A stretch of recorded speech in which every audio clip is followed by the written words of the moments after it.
Welcome to local food channel. ಬನ್ನಿ, ಇವತ್ತಿನ special ಏನಪ್ಪ ಅಂತ ನೋಡಿದ್ರೆ, ಇವತ್ತು ನಮ್ಮ ಕೂರ್ಗ್ ಟ್ರೆಡಿಷನಲ್ ಡೆಸರ್ಟ್ ಕೂವೆಲ್ಲು ಪುಟ್ಟನ್ನ ಹೇಗೆ ಮಾಡೋದು ಅಂತ ನೋಡೋಣ.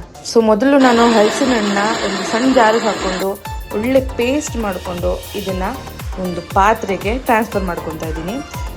ಇವಾಗ ಇಲ್ಲಿ ನಾನು ಬನ್ಸಿ ರವೆನ ತೊಗೊಂಡಿದ್ದೀನಿ. ಇದನ್ನು ಸಣ್ಣ ಉರಿಲಿ ಚೆನ್ನಾಗಿ ಹುರ್ಕೋತಾ ಇದ್ದೀನಿ. ಹೇಗೆ ನಾವು ಉಪ್ಪಿಟ್ಟಿಗೆ ಇದನ್ನು ಹುರ್ಕೋತೀವಿ ಆ ರೀತಿ ಹುರ್ಕೋಬೇಕು. ರುಬ್ಕೊಂಡಿರೋ ಎಲ್ಲ ಮಿಶ್ರಣಗಳನ್ನ ಒಟ್ಟಿಗೆ ಹಾಕ್ಕೊಂಡು ಕಲಿಸ್ಕೊಳ್ಳೋಣ. ಸೊ ಇದಕ್ಕೆ ಸ್ವಲ್ಪ ಏಲಕ್ಕಿ ಒಳ್ಳೆ ಫ್ಲೇವರು ಮತ್ತು ಘಮಕ್ಕೆ ಹಾಕ್ಕೊಳ್ತಾ ಇದ್ದೀನಿ.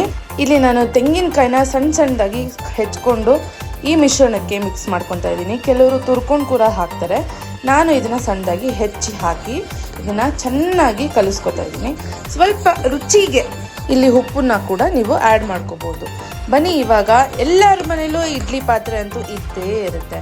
ಸೊ ಇಲ್ಲಿ ನಾನು ಗ್ಯಾಸ್ ಮೇಲೆ ಇಡ್ಲಿ ಪಾತ್ರೆನ ಸ್ವಲ್ಪ ನೀರು ಹಾಕಿ ಬಿಸಿ ಮಾಡ್ಕೊಳಕ್ಕೆ ಇಟ್ಕೊಂಡಿದ್ದೀನಿ.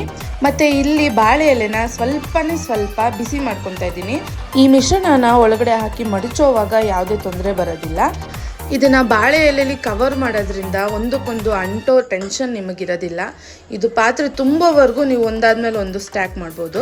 ಸೀಸನ್ ಫ್ರೂಟು ಎಷ್ಟು ಹೆಲ್ದಿಯಾಗಿರ್ಬೇಡ, ಅದು ನಾವು ಇದನ್ನು ಗೋಧಿಯಲ್ಲಿ ಮಾಡ್ತಾ ಇದ್ದೀವಿ. ಇದಕ್ಕಿಂತ ರುಚಿಯಾಗಿ, ಇದಕ್ಕಿಂತ ಹೆಲ್ದಿಯಾಗಿ ನಾವು ನಮ್ಮ ಫ್ಯಾಮಿಲಿಗೆ ಏನು ಮಾಡ್ಕೊಡೋಕ್ಕೆ ಸಾಧ್ಯ ಹೇಳಿ ನೋಡೋಣ.